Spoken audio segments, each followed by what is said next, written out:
আসসালামু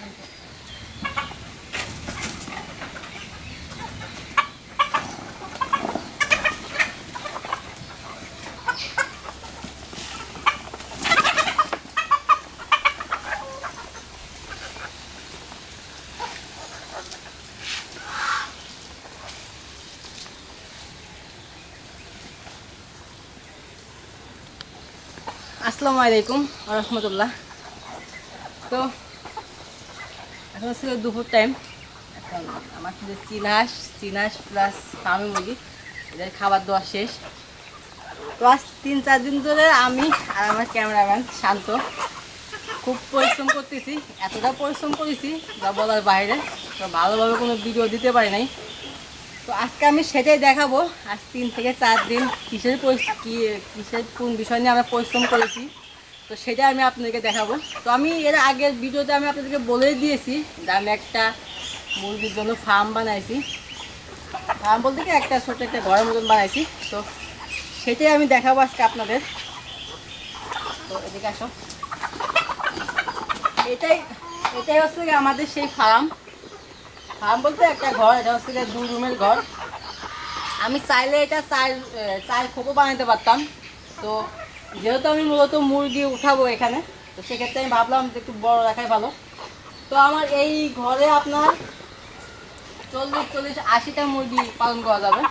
এই ঘরের ভিতরটা দেখাও। আমার এই ঘরের অল স্কোয়ার হচ্ছে কি আপনার লম্বায় 5 ফিট এবং ওটা কি বলে না কি বলে ওটা হচ্ছে 3 ফিট। এই হচ্ছে কি আমার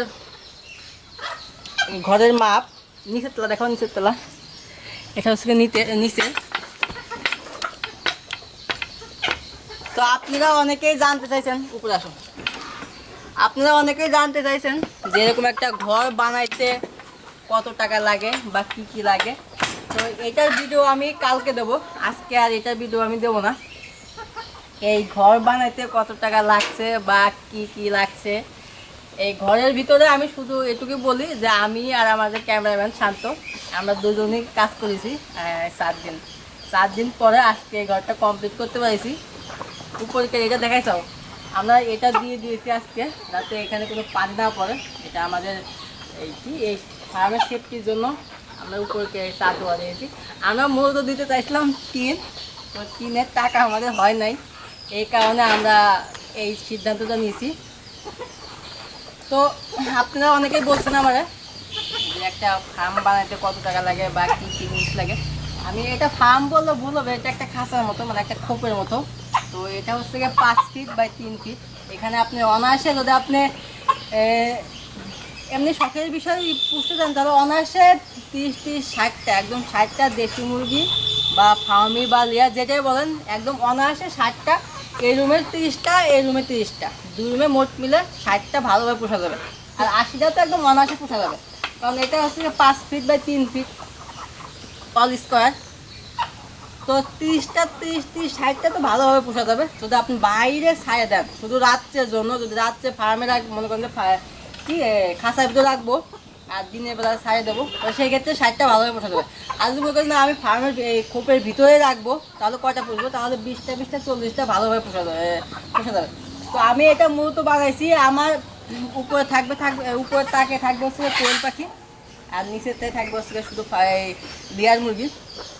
কারণ লেয়ার মুরগি আর ফার্মি মুরগি একসাথে রাখলে ওরা ঠুকায় ওদের করে ফেলায়। তো সেক্ষেত্রে আমি শুধু লেয়ার মুরগি রাখবো নিচের থাকে, আর উপরে রাখবো হচ্ছে আপনি কোয়েল পাখি রেখে যেটা রাখবো। এটা আমার নেক্সট একটা টার্গেট আছে, প্ল্যান আছে। তো এটাই ছিল আমাদের আজকের ভিডিও। আমরা এইমাত্র কাজ শেষ করলাম। এই ফার্ম বললে ভুল হবে, এটা হচ্ছে আপনার খাঁচার মতো একটা। তো এটা আমার কত টাকা খরচ হয়েছে বা কি লাগিয়েছে ইন টোটাল আমরা কালকের ভিডিওতে আপনাকে জানাবো যে আমার মোট কত টাকা খরচ হয়েছে। তো এটা আমি আজকে রাত্রে হিসাব করার পরে যায় আমি আপনাদেরকে জানাবো। তো সবাই ভালো থাকবেন, সুস্থ থাকবেন, আল্লাহ হাফেজ।